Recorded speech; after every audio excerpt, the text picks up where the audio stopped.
कराची के अस्पताल में अपनी नौयत का अजीब व गरीब वाकया। हामला खातून का 9 माह तक अस्पताल में चेकअप चलता रहा। 9 माह बाद हामला खातून का ऑपरेशन भी किया गया। डॉक्टर लेबर रूम में लेकर गई, ऑपरेशन किया, मगर बच्चा गायब। डॉक्टर्स ने अजीब बात कही कि पेट में तो सिर्फ हवा थी। अहले खाना के एहतजाज पर पुलिस ने तहकीकात शुरू कर दी है। मुतासरा खातून हामला थी या नहीं, और आया खातून का इसकात हमल तो नहीं हुआ। सर्विस अस्पताल में मुतासरा खातून का मेडिकल मुआयना कर लिया गया। रिपोर्ट का इंतजार है। पुलिस सर्जन डॉक्टर समिया के मुताबिक खातून के जिस्म पर सर्जरी के निशान मौजूद हैं।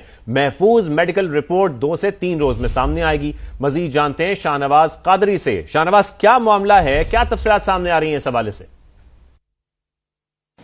देखिए, गुज़िश्ता शब एक अनोखा वाक़या सामने आया है। नाज़िमाबाद के एक निजी अस्पताल में एक खातून डिलीवरी के लिए गई हैं। ऑपरेशन के बाद जो है उनको बताया गया है कि उनके पेट में बेबी मौजूद ही नहीं था। जो इंतज़ामिया है उनकी जानिब से ये कहा जा रहा था, और जो अहले खाना है उनकी जानिब से ये दावा किया जा रहा था कि बच्चा मौजूद था और वो या तो अगवा कर लिया गया है या गायब कर दिया गया है। तो दोनों अफराद हैं, जो मुतासरा अफराद हैं, वो थाने पहुंचे थे, जहां पर उनको एक मेडिकल दिया गया था। अब मेडिकल मुकम्मल हो चुका है, खातून का मुआयना किया गया है और पुलिस सर्जन की जानिब से ये बताया जा रहा है कि कुछ लिखे गए हैं, ब्लड टेस्ट लिखे गए हैं और MRI लिखे गया है, दीगर जो है टेस्ट लिखे गए हैं। उसकी रिपोर्ट मंडे तक आएगी। उसके बाद ही हतमी तौर पर पता चल सकेगा कि आया बेबी मौजूद था या नहीं। पुलिस की जानिब से तफ्तीश जो है उसका आगाज़ कर दिया गया है और अस्पताल इंतजामिया का जो बयान है वो भी रिकॉर्ड कर लिया गया है। अब तक इस वाक़े का मुकदमा दर्ज नहीं हुआ है। पोस्ट जो रिपोर्ट है मेडिकल की वो रिजर्व कर ली गई है। मुमकिन तौर पर मंडे तक उसका रिजल्ट आ जाएगा। उसके बाद ही सूरत हाल वाज़ेह हो सकेगी कि आया बच्चा मौजूद था, नहीं था, या किसी ने अगवा किया है। जी, आपका बेहद शुक्रिया। मुतासरा खातून के शौहर का कहना है कि 27 फरवरी से अहलिया को लेकर डॉक्टर अंजुम आरा के पास आता रहा हूं। 27 अगस्त की दोपहर अहलिया को लेकर अस्पताल पहुंचा। अहलिया लेबर रूम में चली गई। डॉक्टर ने कहा ब्लड प्रेशर हाई है, कंट्रोल करेंगे।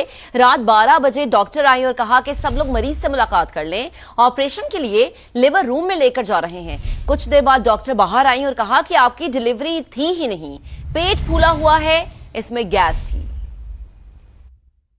22 तारीख दोपहर के टाइम हम हॉस्पिटल पहुंचे थे, तो फिर मेरी पेशेंट जो लेबर रूम में चली गई। तो उन्होंने बोला अभी इनका ब्लड प्रेशर हाई है, तो उसको पहले कंट्रोल करेंगे, उसके बाद फिर हम आगे का देखेंगे कि क्या करना है। तो 12 बजे डॉक्टर अंजुम आरा आई। डॉक्टर अंजुम आरा आई तो उन्होंने हमको सबसे मेरी जो पेशेंट थी उसको पूरे घर वालों से मिलाया कि इनको हम लेके जा रहे हैं लेबर रूम में ऑपरेशन करने के लिए, आपको मुलाकात करनी है तो मुलाकात कर लें। तो हम लोगों ने मिले और उन्होंने बोला आप बच्चे के कपड़े भी हमें दे दें। तो कपड़े वपड़े सब उसके ला के थे कि हम गेट पे आके वेट करने लगे। तो वो कह रहे हैं कि अभी तो आपकी डिलीवरी थी ही नहीं है, आपका तो कुछ था ही नहीं। तो मैंने बोला जब मैंने आपके पास 27 तारीख 2रा महीना 2026 में मैं आया हूँ और आज है 27 तारीख 8वां महीना 2026, तो इन दिनों में मैं आपके पास कितनी दफा आया, आपने कितनी दफा हार्ट बीट बच्चे की चेक की है, आपने उसका वेट चेक करा है, सब कुछ चेक करा है, अल्ट्रासाउंड चेक करा है, आपने रिपोर्ट चेक करी, आपने बोला बच्चे का हेल्थ सही है, बच्चे का वेट सही है, बच्चे का सर सही है, बच्चे में पानी यानी कि उसका जो पानी वानी है सब कुछ सही है। टेंशन की बात थी, आपकी नॉर्मल डिलीवरी होगी। और आप 9 महीने बाद कह रहे हैं कि ये पेट फूला हुआ है, इसके अंदर गैस है।